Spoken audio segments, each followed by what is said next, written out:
Marie-Sabine Roger, la théorie du chien perché. J'aime pas quand j'ai les mains sales. J'aime pas surtout quand c'est du sale qu'on voit pas. Du sale de microbe tout petit qui peut se coller sur mes doigts, me rentrer sous la peau, me faire mourir, je sais pas. Je peux pas rien toucher, je peux pas. Il faut bien que je touche des choses. Je lave ses mains au savon, je frotte tous ses doigts, et encore, et encore. Et le dessus des mains, c'est très important le dessus. Et le dedans aussi, c'est très important le dedans. Après, quand ses mains sont propres, je ferme ce robinet. Oui, mais si ce robinet est sale. Après, je sèche ses mains.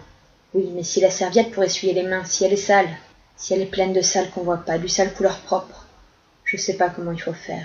Je lave, et après je fais quoi? Si la serviette est sale, je fais quoi? Et ce robinet, s'il est sale?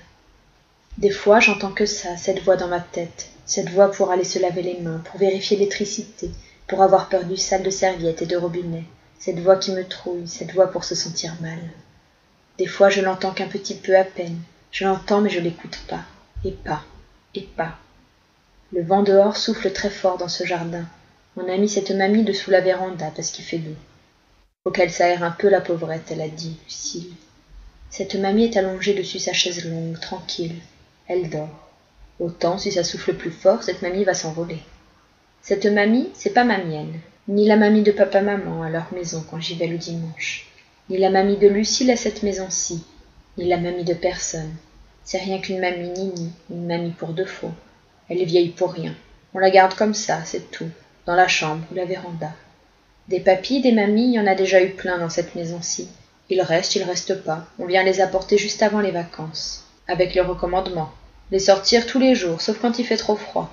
Pas leur faire manger du jambon ou du sucre. Pas oublier les gouttes le soir, hein. Pas trop écouter leurs caprices parce que sinon, ah là là. Lucille, elle fait mais oui, on est habitué. Allez, faut pas s'en faire. Elle dit comme ça devant les gens. Hein, ma biquette, il faut pas s'en faire de trop. Je réponds pas, je suis dessous la table. Va-t'en, les gens, pars. Lucille, elle fait quand même comme ça. Hein, ma biquette. Ma biquette, c'est moi. Je suis plein d'autres aussi. Juliette, c'est le prénom de ma gourmette. Poussin chez papa-maman. Juju, au foyer des Bleuets. Trop moche dans le miroir à la salle de bain, les jours où je suis mal, tout enfermé dedans l'intérieur de ma tête. J'ai plein de moi, là, et 1, et 2, et 3, etc. Cette mamie de la véranda, j'ai un petit peu envie d'aller à côté d'elle. Elle me regarde pas, elle regarde ses rêves. Je crains rien. Lucille, elle veut pas trop que j'aille à côté des vieux. Faut pas les déranger, ma biquette, ils sont là pour se reposer, tu vois. Faut pas faire de bruit. Puis arrête un peu, s'il te plaît, avec l'électricité. Lucille, elle aime pas que je touche au bouton de l'électricité. Mais c'est pour vérifier, c'est tout. Si ça s'éteint plus après qu'on a rallumé, clic. Si, ça s'éteint. Oui, mais si ça se rallume plus après qu'on a éteint, clac. Si, ça se rallume. Oui, mais si, clic. Oui, mais si, clac. Clic, clac, clic, clac, clic, clac, clic, clac, clic, clac, clic. Arrête, ma biquette, après tu seras mal, tu sais bien. Bon, j'arrête.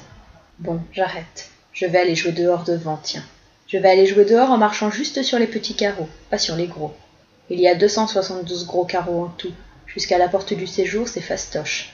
Mais après, dans le couloir, ça va plus. Non.